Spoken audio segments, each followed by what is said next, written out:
neste sábado, 25 de novembro de 2023, aqui em Recife, no bairro de Poço da Panela, na associação chamada Cultura Nordestina e também via Skype, tenho a satisfação de apresentar o tema Emergentismo, um paradigma necessário às ciências.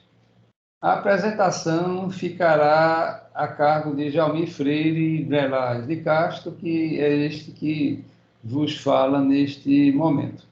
Eu vou compartilhar aqui o arquivo, né? E eu queria só um sinal de vocês, quando ele aparecer.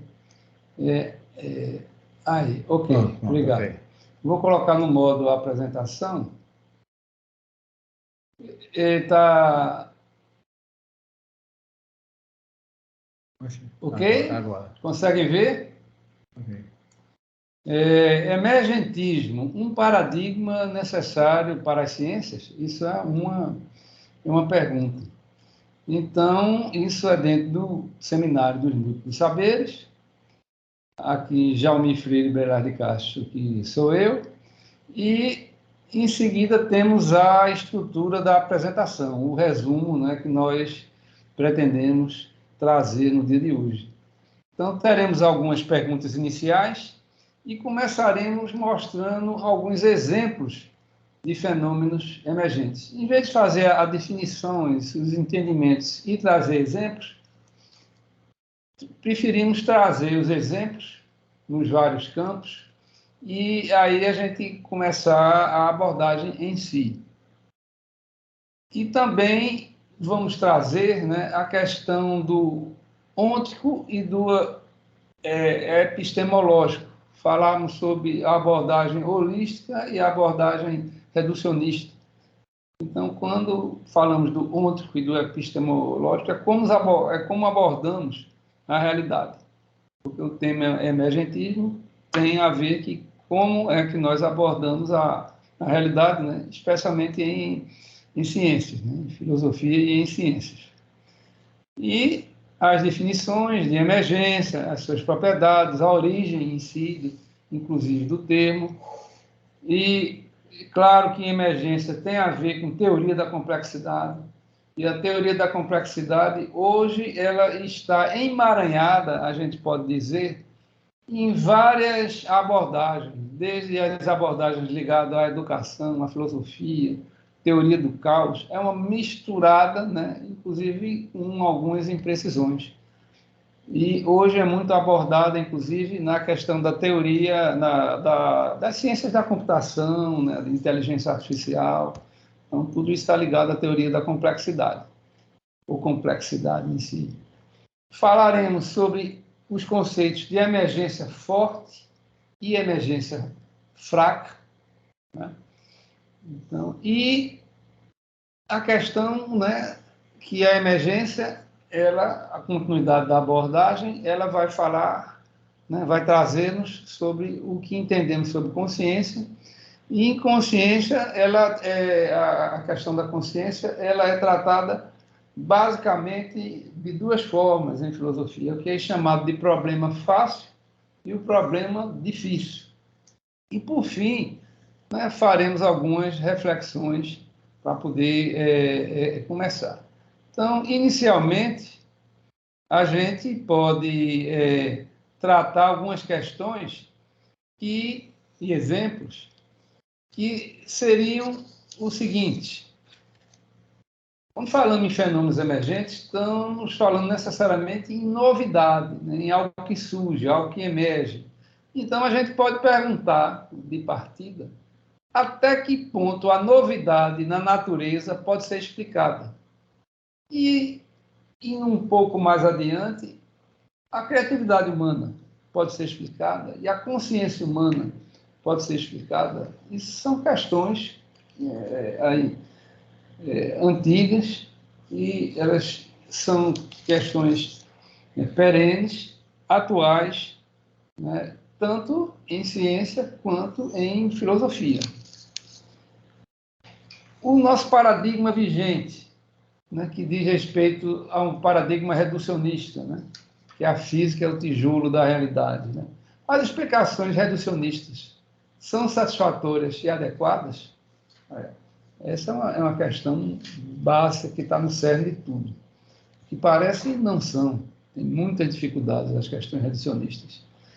E, por conseguinte, que é o tema da palestra, né, que ele é uma pergunta, na realidade, não é uma questão fechada, e nem pode ser, em que medida é preciso postular uma emergência de entidades e propriedades para sanar as limitações do reducionismo. Então, a gente vai ver, né, com os exemplos de fenômenos, o reducionismo, né, ele consegue explicar adequadamente. Aí vamos ver alguns exemplos, né? Exemplos de fenômeno emergente. Na natureza, que são os exemplos mais palpáveis e mais simples, né? Então, o que a gente pode dizer, né, que são os fenômenos que não são criados por um único evento ou por regras fixas, e que não existe, ao que parece, um comando para a formação de um padrão. Vamos ver aí, ó. Formação das galáxias, a evolução da vida, né, das espécies, as questões de furacões, tornados, ciclones. Então, né, como isso, né, como são formados esses padrões? Como é que eles são criados? E são exemplos que existem. E também, trazendo mais para os seres vivos, né, colônia de formigas, há questões aí de o arrebanhamento, né, que você tem, a questão dos mamíferos, dos peixes, dos pássaros, né? Então, né, você tem as matilhas, né, você tem os cardumes, né? Vocês têm esses movimentos migratórios de pássaros. Então, como isso, né, emerge? Como isso é organizado? Né? Ao que parece, não tem um comando centralizado. Se a gente for um pouquinho adiante na sociedade, tem situações que a gente vê, ó, por exemplo, o mercado de ações, que é exemplo de emergência em alta escala. Então, como isso no mundo todo, no Brasil e no mundo todo, essa regulação de preços, né, das ações de companhias, você não tem um líder, você tem situações, uma guerra, um evento climático, uma situação política que afeta uma situação econômica, mas isso há uma organização, né, que surge, que emerge. Outras questões também, né, só para trazendo programas de código aberto, como, por exemplo, o Linux, né, que ele existe e várias pessoas podem atuar ao mesmo tempo, ele continua mantendo a mesma estrutura. A Wikipédia, né, que é uma enciclopédia que foi criada, né, e ela existe aí aberta, né, e sempre em organização. As próprias cidades, né, tirando o exemplo de cidades planejadas, como Brasília e outras, né, elas surgem em algum momento, elas, ao que parece, têm uma auto-organização, sem um planejamento, sem um zoneamento, então surgem, né, essas cidades. Isso é uma questão que é em todo o planeta Terra, e elas têm uma organização, né? Então, isso são exemplos. Se a gente for adiante, na física, a própria questão que não é inerente à natureza, a questão de cor, de temperatura, de fricção. A própria mecânica clássica é um exemplo particular da mecânica quântica. A mecânica estatística, né, que você tem, é aplicada principalmente aos gases, né, as constantes de Boltzmann e outras, né? Como isso aí ele dá um exemplo de organização, dependendo, né, de determinadas temperaturas e pressões. Então, esses são exemplos emergentes. Na biologia, né, ao que parece, com toda essa questão de evolução, são novidades qualitativas, né? A própria evolução, né, a formação do Homo, né, até se tornar o Homo sapiens, então, coisa de 6 milhões de anos, né? Então, são novidades qualitativas, quando surge uma diferença, que ocorre, aí esse hífen aí não está, digamos assim, aí por acaso, com as mudanças mecanicistas, né, que surgem de temperatura, de ambiente, né, de questões de adaptação, né, de alimentação e tudo. surgem novidades. Então, como explicar isso? E, para complicar ainda mais uma coisa, e na formação da consciência, aquela capacidade autorreflexiva nossa. Então, é assim, né, que trazemos esses exemplos. Aí vamos agora avançar um pouquinho e falar sobre as questões básicas da realidade, né? Então, a questão do ôntico versus o epistemológico e a abordagem básica, né, de holismo e reducionismo. Né? Quando você fala de propriedades emergentes, ele tem a ver com a soma das partes, né? O todo é maior do que a soma das partes. Né? Então, tem uma abordagem holística e reducionista que vem desde os gregos, né? Desde aquelas questões de Leucipo, Demócrito, né? Do atomismo e coisa e tal. Né? Isso vem, né? É uma abordagem, né, que hoje é predominante e conflitante, muitas vezes, com a questão do emergentismo. Então, quando falamos de ôntico, né, de ontologia, né, estamos tratando da realidade em si. O que entendemos como a realidade em si? Porque é como o realismo, ele diz que, independente de conceitos humanos, do ser humano, existe a realidade. Então, é isso que a gente está, de uma certa forma, né? Então, às vezes surge determinado, existe o oxigênio e existe o hidrogênio. E juntam-se os dois e ninguém sabe como é que forma uma coisa completamente diferente, como água, né? O Ronaldo um dia desse estava lembrando, né? O próprio hidrogênio, né, é altamente, né, em si, né? Ele é altamente inflamável, o oxigênio, né? Também. Juntou com o oxigênio. Que também inflamável. Não existe, né, combustão sem oxigênio. Não existe o famoso triângulo do fogo, né? Você tem que ter o oxigênio, o hidrogênio e algo, né, que dê o ponto de ignição, e se forma algo completamente diferente, que é a água que apaga o fogo, no exemplo aqui de Ronaldo. Hidrogênio e oxigênio são gases, juntando dá um líquido. Então, são coisas assim, puxa, como é que se forma isso? Mas tem aí água, né? Quando a gente fala sobre a realidade em si, aí, na realidade, o que é que a gente consegue? A verdade, né? O que é que seja a verdade, a realidade, ela é concebida como? Através de uma correspondência entre a linguagem, já que nós somos seres humanos, e aquilo, né, que seria, né, o que é a realidade.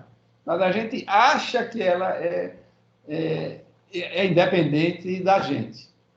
Quando a gente vai falar sobre a questão epistemológica, então o epistemológico né, como o próprio nome diz, episteme, né, e lógico, né, é um conhecimento da realidade, não a realidade em si.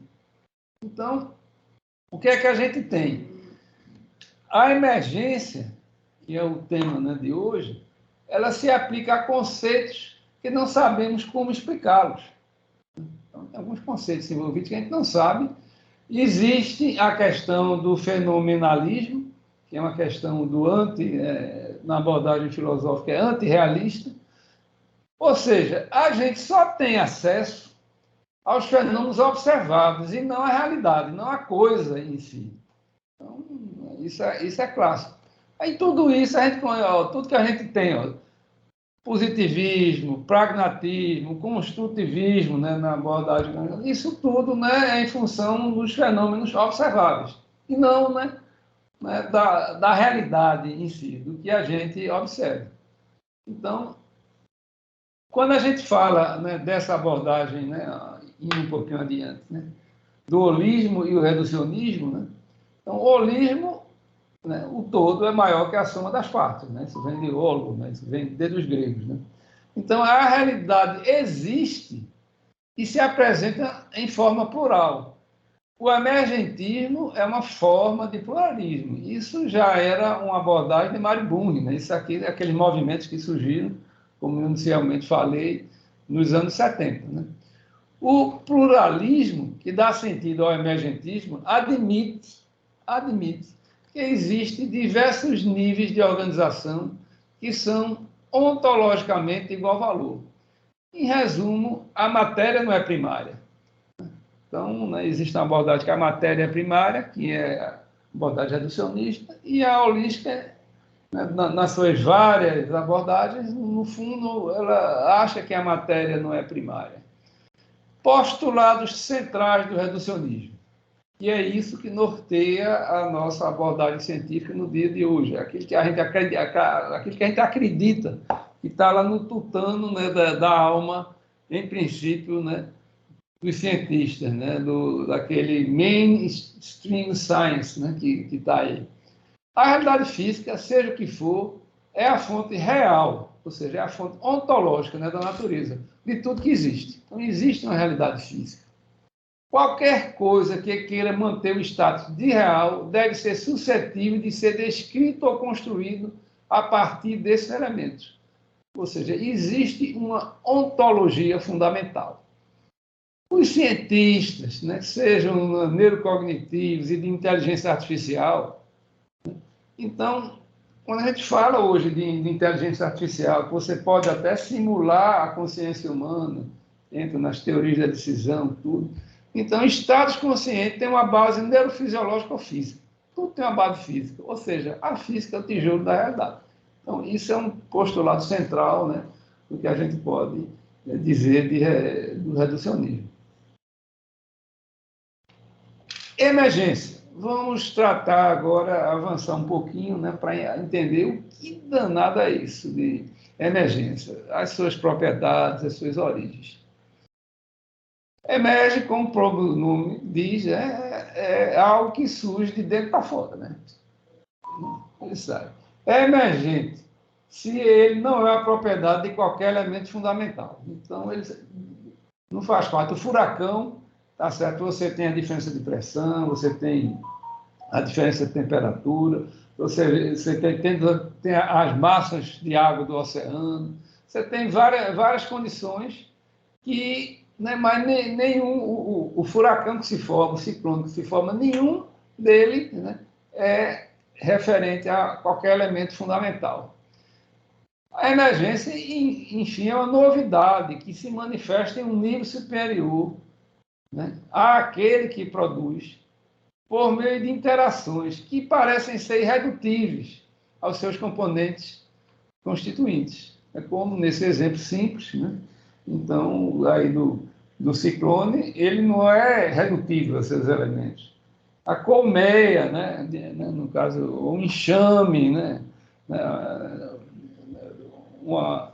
Formigueiro, né? Então, ele não é a formiga em si, não é a abelha em si. É todo, né, uma novidade que parece estar num nível superior, que não é reduzido àquele nível inferior dos elementos fundamentais. Então, é uma irredutibilidade que ela resulta não de uma análise e não de uma dedução, ela surge. Então, continuando ainda, ela tem as características de um todo organizado. Vamos dar algumas propriedades, uma dúzia de propriedades. Depois a gente vai apresentar uma síntese do que eu entendi como principal. É um todo organizado, né? Como você tem uma bolsa de valores, tá certo? É uma grande configuração de componentes, mas não está presente em nenhuma parte das atividades individualmente. Então, a bolsa de valores ela não está em uma única ação, em uma única empresa.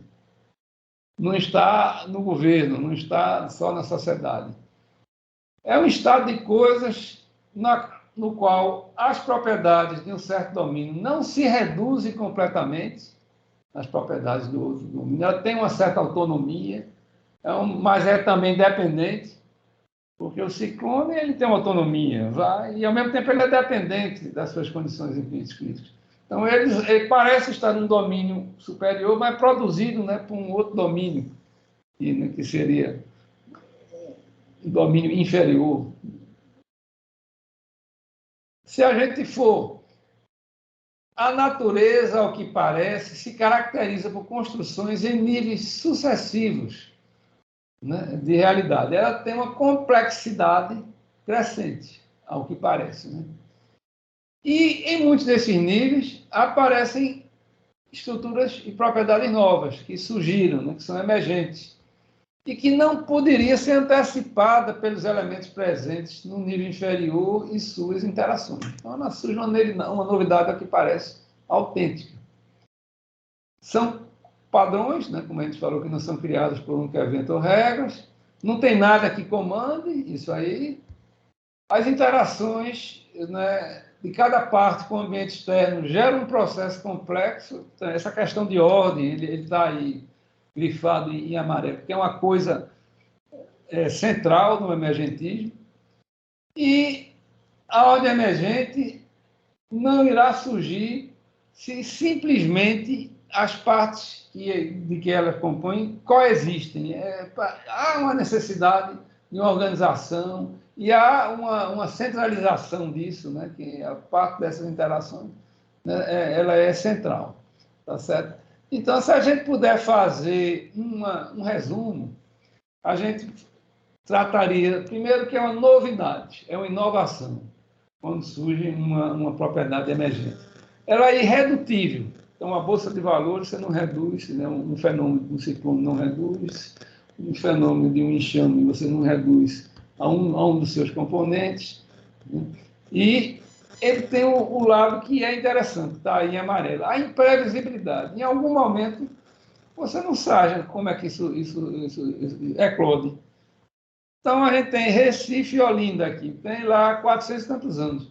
Então, não houve uma data. Há uma data hoje oficial que é meramente simbólica. A Olinda é mais antigo, né, um pouquinho, em Recife se tem uma data, que é a data da fundação, mas é completamente imprevisível. Há uma hierarquia, há uma coerência por um período de tempo, né? Ela parece não seguir a segunda lei da termodinâmica, né, que você, na verdade, é o contrário, ela tem uma complexidade crescente, ela não dissipa, né, as energias. E tem a questão da ordem, né, e pelo menos durante algum momento você tem uma ordem, né, nessa questão. Então, isso é um resumo, né, que eu fiz, e, na realidade, essas origens dessa abordagem emergentista, né, a gente pode remontar ao século XIX, com John Stuart Mill, né, que ele falava, né, que da abordagem linear e não linear. Então, ele se referia muito à questão, por exemplo, a reações químicas. Você junta os componentes, como a gente falou aí, água e H2, né, e o hidrogênio e o oxigênio, e você, né, tem uma coisa completamente nova. Então, nas reações químicas surgem coisas que não são lineares, né? E o George Henry Lewis, que ele cunhou o termo, né, emergentismo. Né? E o Morgan, né, ele começou a uma abordagem biológica, ainda na década de 20 do século passado, sobre a novidade, né, sobre a questão da evolução biológica como uma novidade. Né? E, continuando, aí isso caiu um pouco em desuso, assim, principalmente com o advento da biologia molecular, né, você ter um mecanicismo, né, assim, né, mais praticante, de mais resultados, né, tecnológicos para a sociedade. Mas quando, na década de 50, né, o Roger Sperry, né, que foi o prêmio Nobel, se não me engano, ele já começou a postular outras coisas, né? Que os fenômenos mentais, que no final das contas é isso que importa, né? Assim, para a gente, né? Nós parapsicólogos, né? Temos muito foco nessa questão dos fenômenos mentais, e entre eles, né?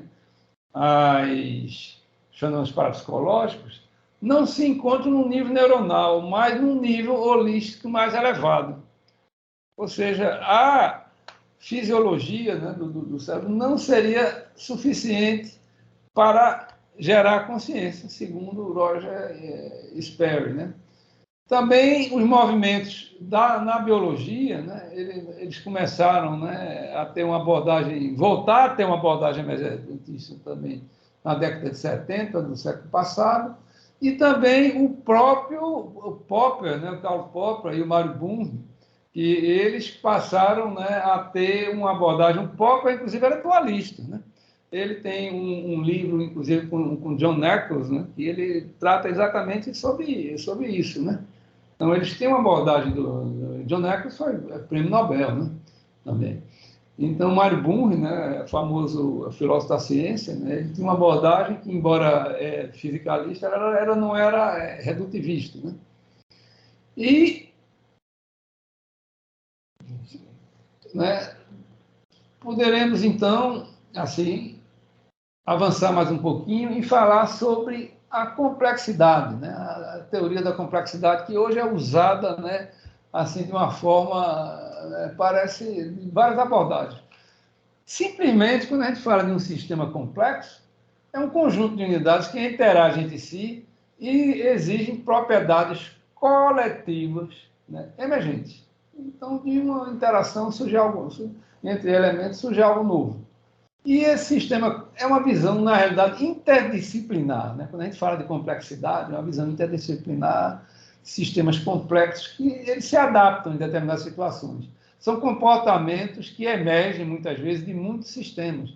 Então, olha, é abordagem na parte de redes, né, em ciência da computação, a teoria do caos, né? Então, a teoria do caos do William Prigogine, quando você fala, né, daquela questão, né, que tem da asa da borboleta que bateu as asas, né, é um exemplo, né, bateu as asas no deserto da Saara e causou uma tempestade lá em Nova York, né, lá do outro lado lá do planeta, né? Então são aquelas questões, condições iniciais assim distintas emergem, né, para outras situações que aparentemente você não tinha como prever aquilo ali. Então, é um bom exemplo de emergentismo. Então, tem teoria do caos, né? Então, a questão dos comportamentos de sistemas distanciados, na questão da termodinâmica, né? Então, isso também foi muito abordado na década de 70 e 80 por Ilya Prigogine e Isabelle Stenders, que era uma belga, né, filósofa, que deu muita visibilidade e inteligibilidade a essas questões, né, no meio público, né? Então, quando você fala dessa salada, né, então, que está aí, teoria da complexidade amarela, então, você tem pensamento complexo, né? O próprio Edgar Morin, que tem mais de 100 anos, ainda está vivo, né? Então, ele aplica esses conceitos de Molina que o velho, né, só depois dos 100 anos, né? Então, ele está vivo aí, então tem essa abordagem, né, que também, né, da epistemológica, né, de complexidade, e é na matemática, né, na física, na química, na biologia, na economia, ciência da computação e várias abordagens. Né? E a complexidade em si, ele tem suas dificuldades também. Né? É um termo, né, que é instável, né, tem muita divulgação assim, espúria, né? Então, acho que o negócio é difícil, aí vai pela teoria da complexidade, e ainda muito, às vezes, distante, né, do contexto científico. Então, o que é crucial é que você tem um conceito de não linearidade. Muitas vezes ele não é tratado assim na imprensa, nos meios. Então, é um termo que ainda está em evolução, né, o seu próprio entendimento. Né? E ele também é sinônimo, né, de epistemologia da complexidade. Né? Então, como eu tinha falado, né, Edgar Morin e a Isabelle Stengers e o William Prigogine, o famoso químico, né, que ele tratava exatamente desses estados dinâmicos e teoria dos caos. Né? Então, está aí repetido, né? Ele ainda é instável, né? essa aplicação. Né? E, agora, quando a gente fala da teoria da complexidade em computação, neste caso, tá certo? Ela é melhor, né, digamos, definida. Ele até teve uma evolução assim maior, né, desses conceitos, né, e a aplicabilidade, né, quando você hoje fala da própria inteligência artificial, você tem situações ligadas a reconhecimentos de face, de voz, né, de tendências. Então, tudo isso ele, né, é um resultado prático, né, da teoria da complexidade usada, né, nas ciências da computação. E agora vamos para os conceitos de emergência forte e emergência fraca. Então, Inicialmente, a emergência fraca é que tudo aquilo ele fica redutível somente ao nível inferior. Então, você não existe um nível superior autônomo. Então, você explica toda a complexidade, por exemplo, biológica, né, a partir, né, das questões físicas e químicas, né, por exemplo. Ela é bem aceita pelos reducionistas, porque essa questão de emergência, os reducionistas não aceitam muito bem, mas a emergência fraca, ela tem um grau de aceitação, né? Mas ele seria... Qual é a dificuldade disso? A explicação de um nível superior a partir do inferior seria especialmente complexa. É como, por exemplo, como explicar os fenômenos mentais, a própria questão da consciência, a partir de reações físico-químicas, né? Então, pode ser que exista, mas ela é especialmente complexa, né? E tem situações, né, que são exemplos. Você tem várias moléculas de água e tem o fenômeno da liquidez. Então, ele não se aplica a uma molécula, mas é um conceito de uma emergência fraca, né? Aí é forte, naturalmente, a relação da mente, né, com o próprio organismo, com o próprio corpo, né? Então, isso é um conceito, né? Se a gente pudesse passar a régua, né, no divisor, né, seria... Existe a questão da emergência também de porte mediano, mas que eu não trouxe aqui, né, até por conta do tempo, né?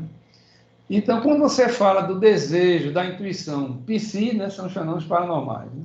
Poxa vida, como é que eu trato isso, né?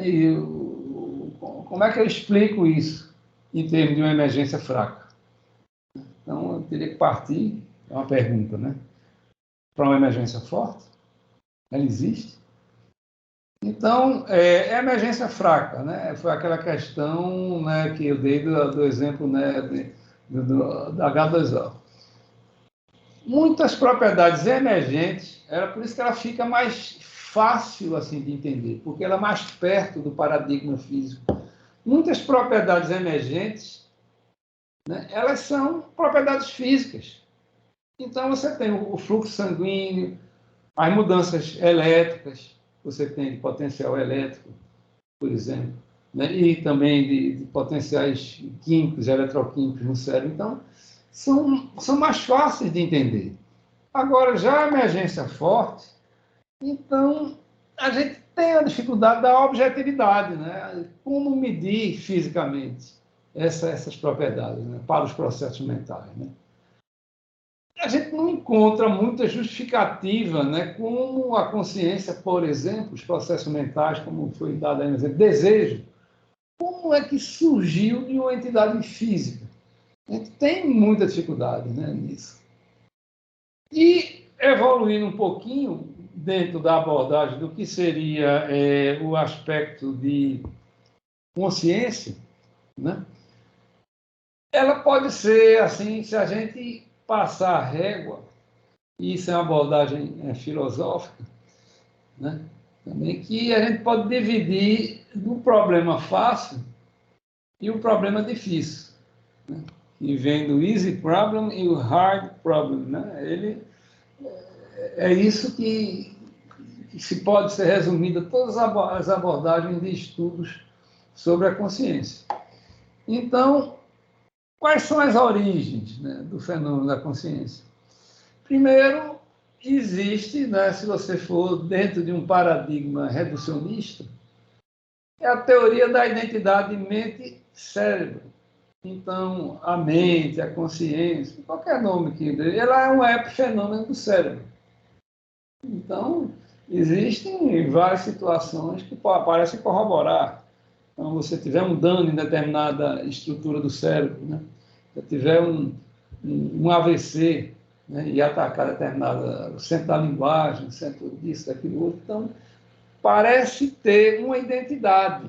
Isso é o próprio desenvolvimento, né, dos aspectos. Você pegar um violinista, né, aqueles que usam profissionalmente muito um cirurgião, né, ele vai ter determinadas áreas do cérebro, a parte frontal, tudo muito bem desenvolvidas.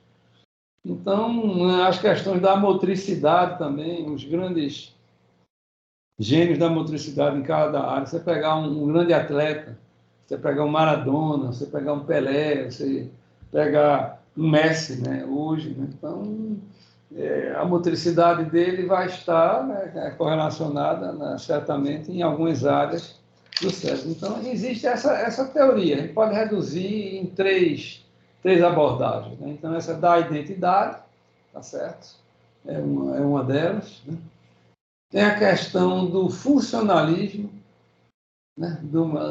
Da mente e do cérebro, do aspecto funcional, né? Que, né, se você utilizar hoje um conceito moderno de teoria, né? Da informação, da computação, seria um hardware e um software, né? Então, você tem que ter, né, o conhecimento, né? Ele, né, poderia, né, à medida que você desenvolve a habilidade, você treina a habilidade, isso seria o software.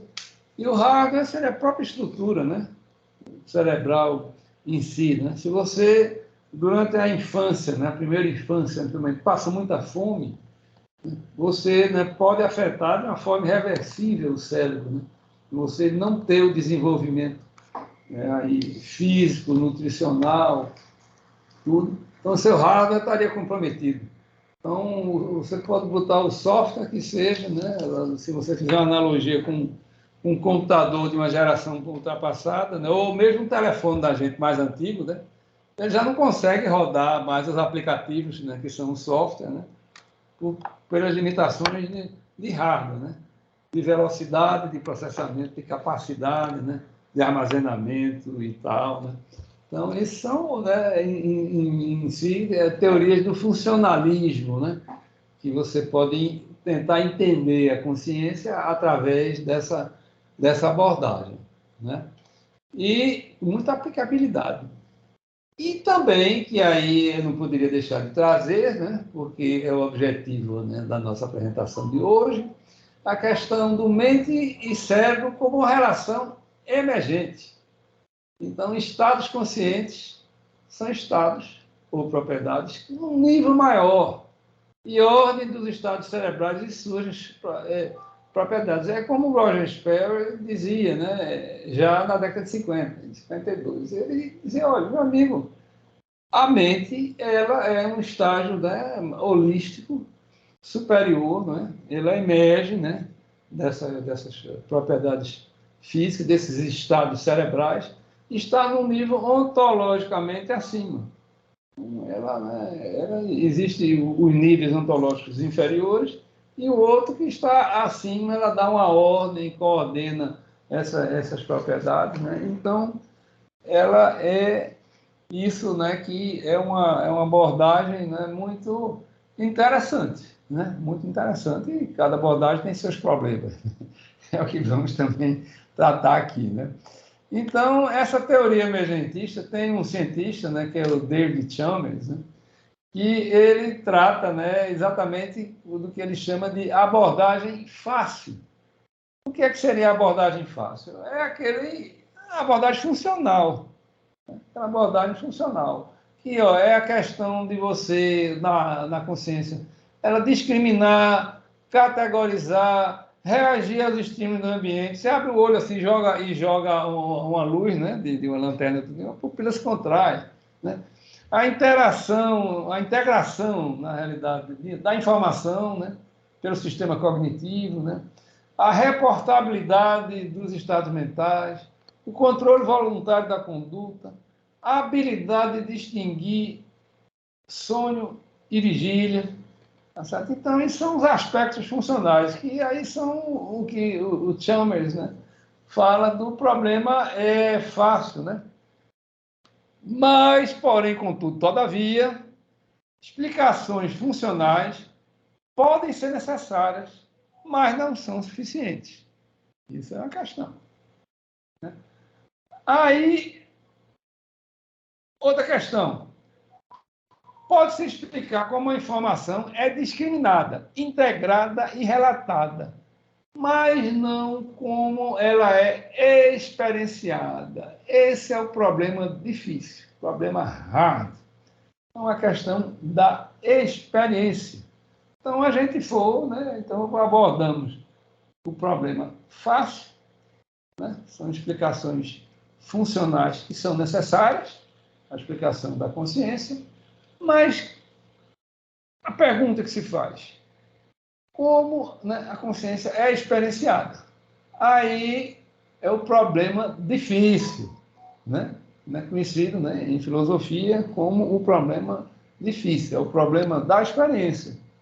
Então, a consciência... Opa, está sustentou. A consciência emerge de uma base física, mas não sabemos como isto é possível.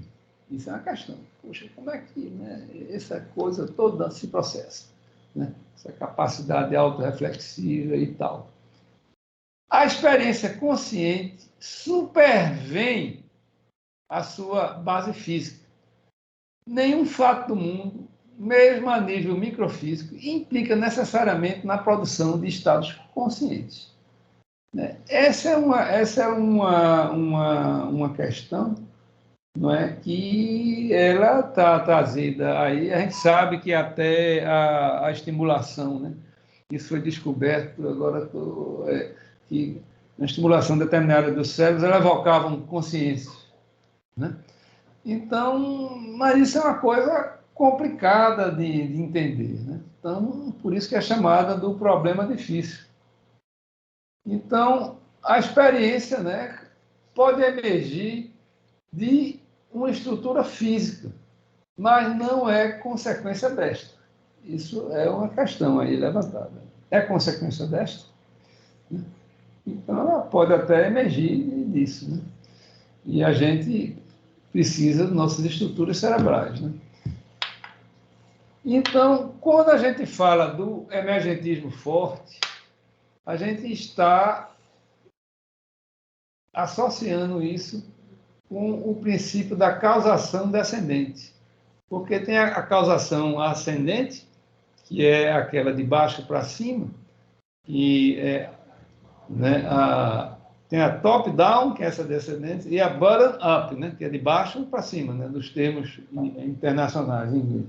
Então, por exemplo, da física, que veio a química, que veio a biologia, né, que veio, né, todos os seres vivos e a consciência. Então, de baixo para cima. E de cima para baixo, que algo mais acima, que pode, né, o nome é difícil, mas pode ser a consciência, que seria a causa primária. A matéria primária ou não é primária, ou algo diferente da matéria, o que quer que seja, né, é primário. Então, o emergentismo forte, ele está associado com esse conceito de causação descendente, de cima para baixo, né, que é uma abordagem ousada. Aí temos as reflexões, né, reflexões, que isso é que, né, no final, né, a gente viu que toda essa questão aí de propriedades emergentes, a gente levou, né, para a questão da natureza física, das espécies, né, da sociedade, e, no final, né, trazemos as questões da consciência. Olha que eu não falei nada ainda sobre fenômenos psicológicos, experiências não ordinárias, experiências parapsicológicas, que eu pretendo trazer no simpósio. No simpósio, eu pretendo trazer um pouquinho dessas reflexões. Então, as reflexões do momento são as seguintes, né? Que é uma coisa para a gente ver o seguinte: a gente tinha antigamente eram explicações teleológicas e teológicas. Então, o que a gente pode dizer é que a explicação dos fenômenos através da emergência caracterizou o evento do pensamento científico moderno, né? Então, a gente deixou de lado, né, certas explicações teleológicas, né? Aquilo é porque é, né? E também a própria teológica, né, como um princípio aí transcendental para explicar as coisas, né? Então, há essa contribuição, né, do emergentismo. E, obviamente, é uma coisa assim, inquestionável para mim, propriedades novas aparecem em sistemas complexos. Isso, coisas novas que a gente tem que lançar uma abordagem adequada a essas propriedades novas, né? No conhecimento humano, é aquilo que a gente estava nos referindo sobre abordar, sobre a problema fácil e problema difícil. Tem aquela abordagem de baixo para cima, né, que é a bottom-up, né, bottom-up, e de cima para baixo, que é o top-down. Né? Então, a matéria primária, aí é o reducionismo e suas variantes, ou a consciência primária ou qualquer outra fonte que traga, né, uma organização. O emergentismo, porque não deu tempo, né, existem também abordagens emergentistas, reducionistas e várias variáveis. Né? Então, ele é uma coisa que está ainda se situando entre elas. Né? Também reflexões 3, que não há um consenso, né, entre os cientistas sobre como a emergência deve ser utilizada como explicação. Então, isso tem várias abordagens, né? Tem esses problemas fáceis e difíceis. Né? Então, quando a gente trata de emergência fraca, então é um nível superior, né, que ele é redutível ao nível inferior. Aí você tem, por exemplo, a inteligência artificial, sistemas computacionais, né? Então, em tese, eu posso reproduzir tudo num chip.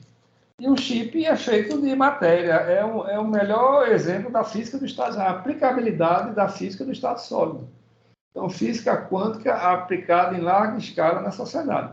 Essa palestra, esse computador, esse celular que a gente está participando, essa rede, né, de computadores, tudo isso é uma realidade física. São sistemas computacionais, né, que pode ser organizado num nível maior, mas reduzível onticamente, né, redutível onticamente à física. Então, são propriedades quânticas da matéria. Simples assim. Mas, porém, contudo, todavia, tem uma discordância disso nas próprias ciências físicas, na biologia, nas neurociências, na psicologia, e vamos parar por aqui, não vamos falar nem da parapsicologia, por enquanto.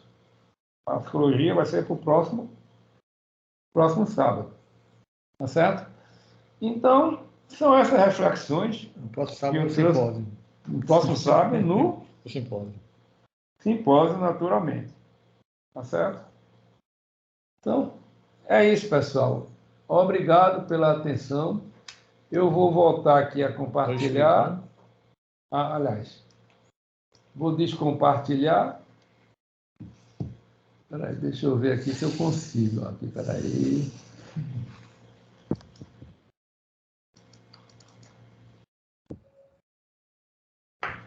Voltamos? Voltamos, né? Ao que parece, voltamos. Ronaldo aqui levantou a mão, eu vi, porque ele está aqui juntinho de mim. Ronaldo, permite um protesto antes de você? Pode falar, a Molina pode falar. Protesto é coisa de cartório. A gente tem que fazer alguma coisa, porque foi 50 minutos, né, de humilhação. Foi muito ruim, Jaume, muito ruim. Você podia ter maneirado na mão aí, foi demais. Foi a nível da Royal Society of London for Improvement. Porque foi uma propriedade emergente, né? Isso foi uma emergência. Eu tive que preparar um tema, né? Foi uma coisa de emergência para preparar um tema. A propriedade emergente foi para ser um trocadilho. Estou me sentindo humilhado. Tá? Mas, dito isto, vamos em frente. Nem tanto, cara, né, Caro Molina, mas são as questões realmente difíceis. Duvido que tem alguém que discorde de mim, duvido. Mas Ronaldo aqui vai discordar, que ele levantou a mão aqui. Ele é perito nisso, sabe? Vai bem. Como o Molina falou, né? Elogiar, inclusive, a apresentação, essa é redundante, né? Como é de se esperar, uma excelente apresentação do nosso companheiro Jaumir. Até estava conversando com o Jaumir por esses dias, que quando ele trouxe o tema emergentismo ao Instituto, há muitos anos atrás, foi exatamente na mesma época em que eu me defrontei com esse assunto e me interessei também, né? Coincidentemente, nos interessamos juntos a partir do mesmo momento. E o interesse de nós parapsicólogos é porque a paranormalidade se nos apresenta como uma propriedade emergente. Você vai dissecar, fazer uma análise do sistema humano e você não encontra componentes que possam, de certa forma, explicar como é que eclode, né, aquela propriedade que chamamos de paranormalidade. Eu gosto sempre de iniciar essa abordagem, né, com aquele exemplo que o Jalmir deu, que para mim é um dos melhores exemplos, assim, mais prático, palpável de emergência, de propriedades emergentes, que é exatamente a água. Porque a água é hidrogênio e oxigênio na proporção de 2:1. Só que o hidrogênio é gás, o oxigênio é gás. Mas quando você junta naquela proporção determinada, forma um líquido, né? E se você for analisar as partes, o hidrogênio e o oxigênio, não tem como você concluir, deduzir que aqueles dois componentes gasosos, quando se fundem na proporção adequada, vai formar um líquido. Pior ainda, né? São combustíveis, são hidrogênio como oxigênio. Não existe fogo não existe combustão sem oxigênio. Entretanto, quando você junta esses dois componentes que são altamente inflamáveis, surge a água, que apaga o fogo. Não só a propriedade diferente, é a propriedade contrária. Quer dizer, emerge desse conjunto uma propriedade nova, né? Eu sabe também, tem um exemplo que eu gosto de fazer aqui, já que não gosta muito, não. É um engenheiro que eu vi que não gosta de matemática, né? Porque engenheiro depende de matemática, né? Eu me lembro da faculdade, quando eu fiz matemática, um dia desse, né? Seno e cosseno, que são funções transcendentais, mas são redutíveis através do desenvolvimento em série de potência, né? O seno de x é um somatório menos mais alternado, né? Subtrai e soma frações em que no numerador nós temos x elevado a um número ímpar e embaixo nós temos o fatorial de um número ímpar. Então, x elevado a 1 sobre 1 fatorial, x elevado a 3 sobre 3 fatorial. Isso aí, quando você soma ad infinito, vai dar o seno. Mas quem diria que uma soma e subtração de frações vai dar o seno? Uma coisa quando você usa potências aí pares, né? Em que embaixo tem o fatorial, x elevado àquela potência, você soma e subtrai sucessivamente, alternadas, você vai obter o cosseno. Mas como é que sai o cosseno daí? É também um exemplo matemático de propriedade emergente. O logaritmo, por sua vez, é também um somatório ad infinito, né, de potências, né, independente de ser pau, x elevado a 1 sobre 1, x elevado a 2 sobre 2 fatorial, x elevado a 3 sobre 3 fatorial. Sim, como é que isso é somado ao infinito? Vai dar o logaritmo. Né? Então, ou seja, nós estamos rodeados de propriedades emergentes, né? E para a gente que é da área de matemática, né, o seno, o cosseno e o logaritmo salta aos olhos, né, essas características de surgir apenas de soma e subtração de fração, essas propriedades que são transcendentais, né? E quando você disseca um sistema biológico, sabe, que vai procurar a vida, você não consegue achar nos seus componentes químicos moleculares, né, realmente encontrar aonde está ali a vida, a consciência, a inteligência e as propriedades transcendentais. Agora, as equações, elas são exemplos clássicos disso. A gente traz aqui agora mesmo a clássica equação de Asher. E é igual a mc2. Ó, de um lado da equação, você tem massa e velocidade. Do outro lado, surge a danada de energia. Ou seja, a energia eclode, né, surge a partir da massa e da velocidade. Mas você dissecar a massa e a velocidade, você não vai achar a energia.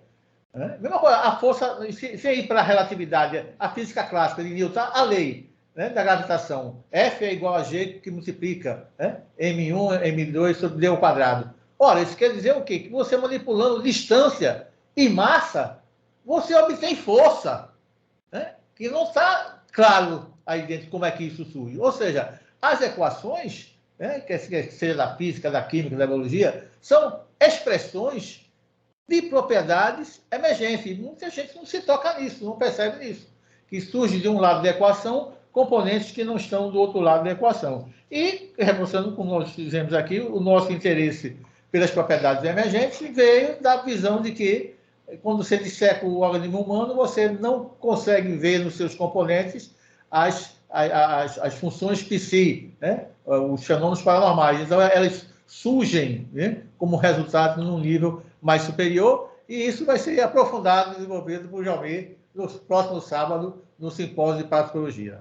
Então, é o que temos a considerar. Veja só, essa questão, né, que você falou da emergência, você citou aí exemplos matemáticos, os próprios funções, né? Você citou o logaritmo, as funções, são algumas funções consideradas elementares, né? Que são as funções trigonométricas, seno, cosseno, né? Tangente, logaritmo, exponencial, né?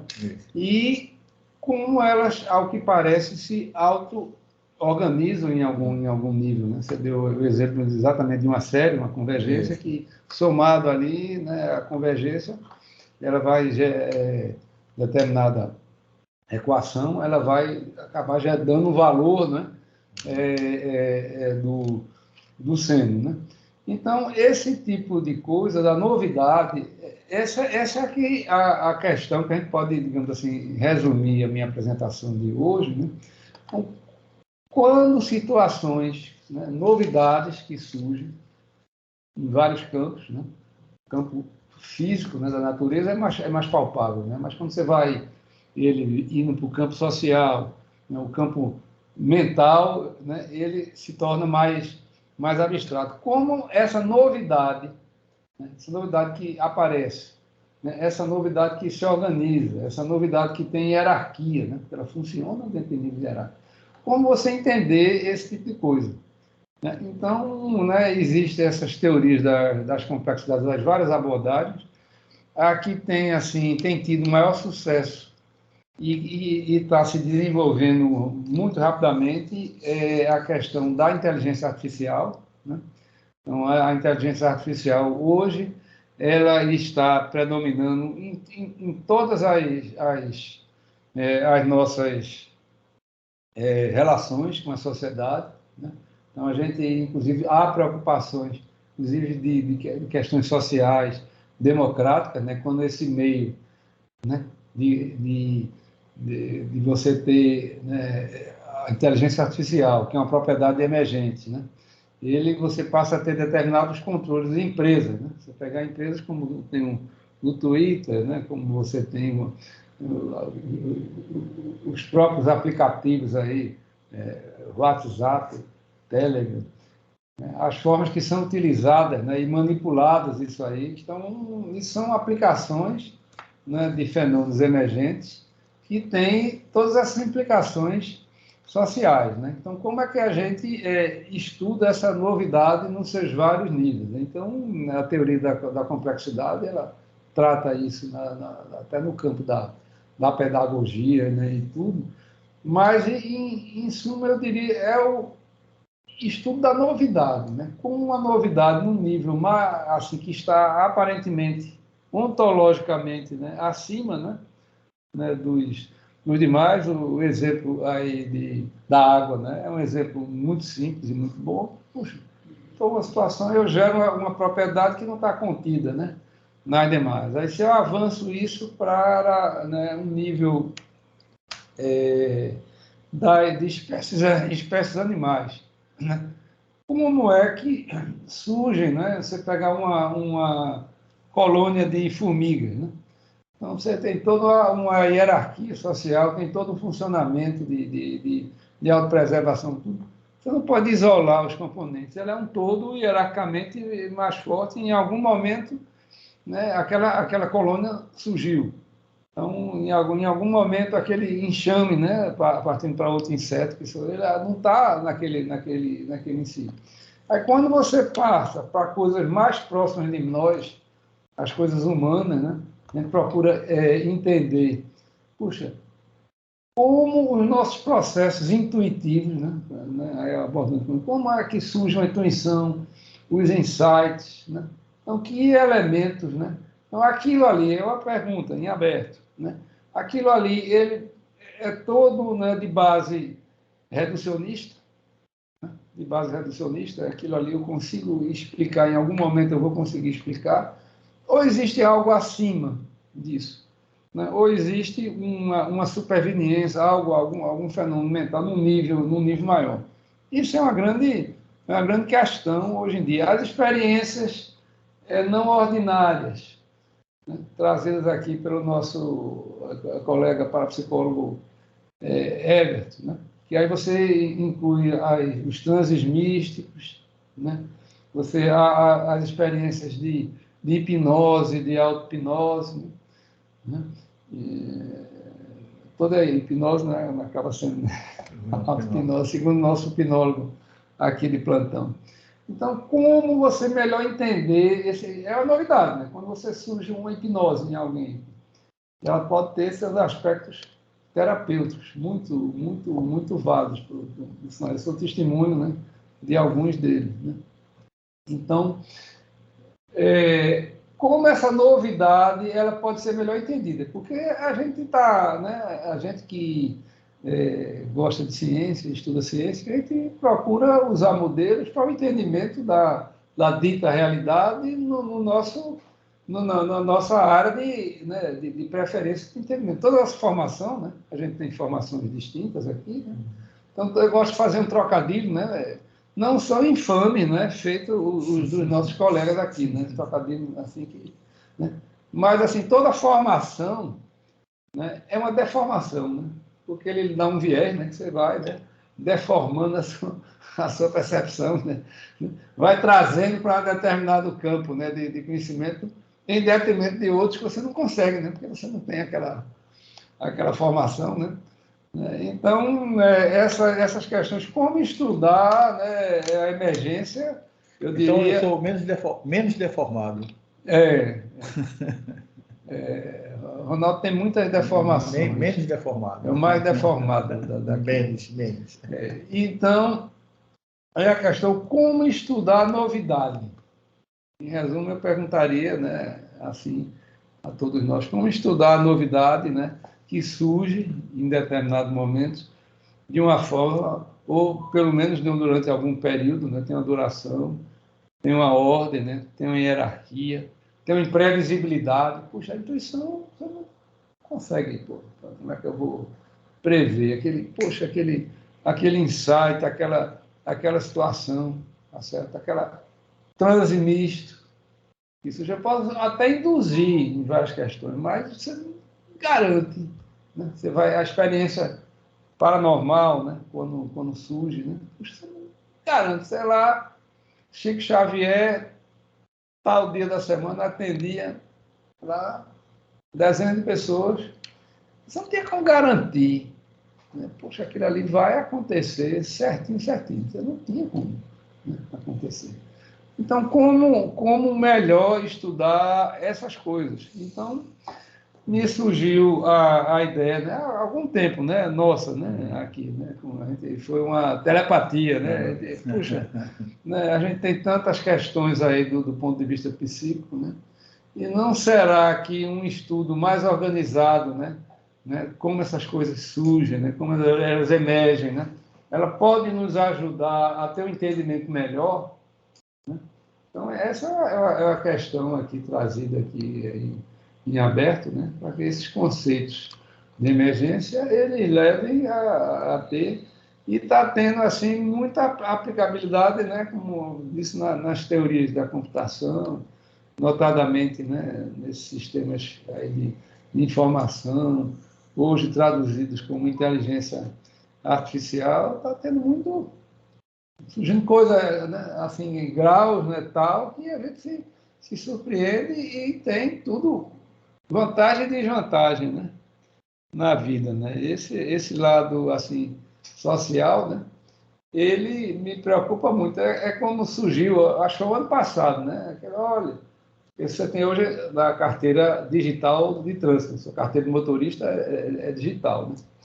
Você não recebe, você recebe ela física, mas ela está lá, né?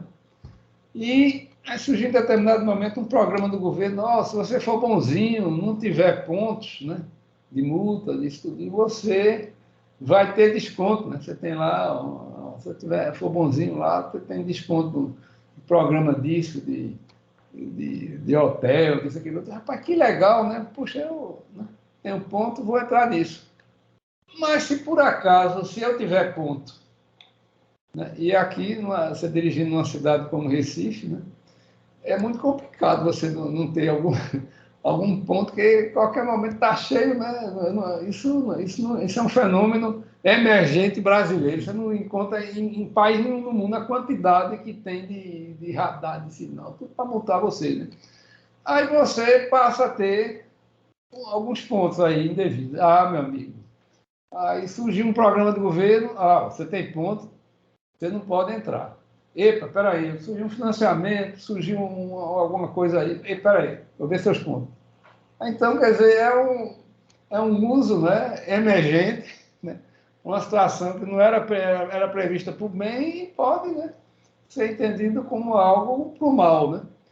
Então, essas situações, né, sempre em sistema de informação, hoje tem essa lei, né, de proteção aos dados, porque está exposto aí a tudo que é canto que você está usando. Todo dia, eu pelo menos recebo aí vários telefonemas indesejados, que eu não sei nem quem está lá, ligando para o meu celular. Isso surgiu, né, de algum canto, essa informação. Então, essa abordagem assim, emergentista, né, ela é uma coisa que vem sendo trabalhada no mundo científico há décadas, né? Então alguns campos avançaram mais outros. Os famosos, né? Eles são nas teorias da computação, na inteligência artificial, a abordagem da complexidade trazida por Edgar Morin, né? Então isso também ele é muito trazido no campo educacional e no campo físico, né? Principalmente na década de 70, 80, a questão da abordagem, né, os fenômenos da natureza, né, e química, da teoria do caos. Né? Então, isso teve um cientista, o William Prigogine, que ele foi muito popularizado através, né, dos diálogos que ele tinha na Isabelle Stengers, né, que é uma belga, né, da Universidade de Bruxelas, que aí ela popularizou nos meios acadêmicos e na sociedade em geral essa abordagem da teoria do caos como algo mais compreensível, né? Como algo assim que eu assim, da abordagem que eu trago, eu acho que a gente é grego, né? O mundo ocidental, ele é grego na sua essência, né? Porque a gente acredita, né, que a abordagem racionalista é uma abordagem que assim, mais correta, que traz soluções para o mundo. Talvez, e botou isso num pedestal que foi se desenvolvendo. Outras sociedades, elas não seguiram o mesmo caminho, né? Se você olhar, por exemplo, por que a ciência se desenvolveu no Ocidente e não, por exemplo, no Oriente, né? Na China, né? Que era muito mais, na Idade Média, muito mais desenvolvida tecnologicamente do que a Europa, porque também no mundo árabe, né? Você, nos anos 800, né? Exatamente, que ele teve... Bagdá foi uma cidade criada, né?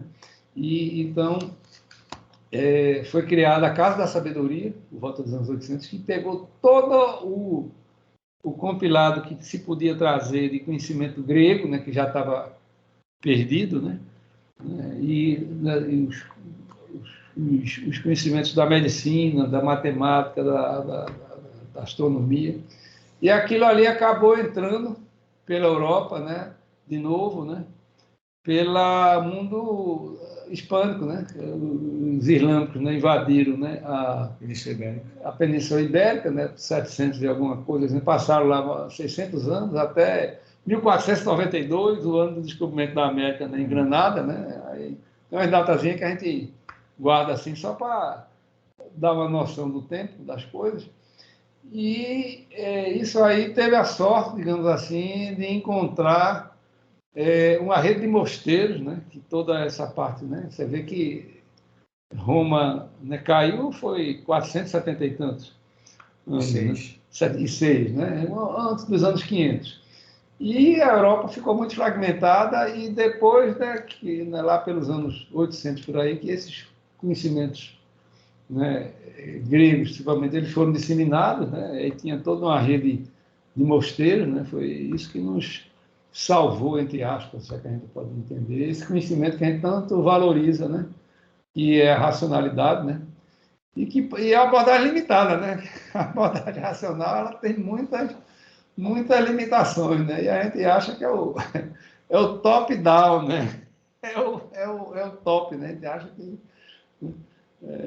Tanto é que a gente quer estudar a novidade, né, através da racionalidade, né? O fenômeno, né, o emergentismo, né, é uma tentativa racional de você estudar como surge a novidade, a criatividade, a consciência, né?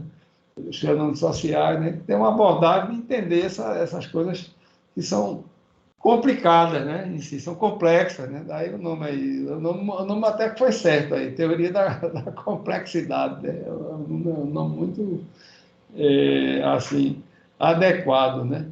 Mas aqui o nosso Wagner, anotei aqui que ele anotou, tem um negocinho aqui. Aqui nas anotações. E as anotações dele são densas, são microscópicas, mas são densas, viu? Tem uma densidade emergente. Afinal de contas, é o cão guru, né? É o nosso cão guru, né? Esse trocadilho é infame, isso aí é infame. Mutante. Passar aqui para a Walter, por favor. Eu fiz apenas algumas anotações a respeito do tema tratado por Jalmir. Inicialmente, quando nós falamos em consciência, a consciência é um aspecto da mente. Porque a mente é memória, é vontade, é inteligência, é consciência, é inconsciência, que nós não falamos assim. Então, a mente é o conjunto de todas essas atividades psíquicas. Então, não existe o mistério da consciência, existe o mistério da mente, porque a mente não é uma estrutura física, é uma estrutura psíquica que, naturalmente, não pertence ao universo físico, mas o chamado universo virtual. Então, isso é uma primeira observação. Jalmir falou, né, na questão dos fenômenos emergentes. Na verdade, o que nós conhecemos são fenômenos recorrentes, aqueles que acontecem habitualmente, embora nós não possamos, às vezes, prevê-los. Eles passam, às vezes, séculos para acontecer e nós não sabemos, não temos a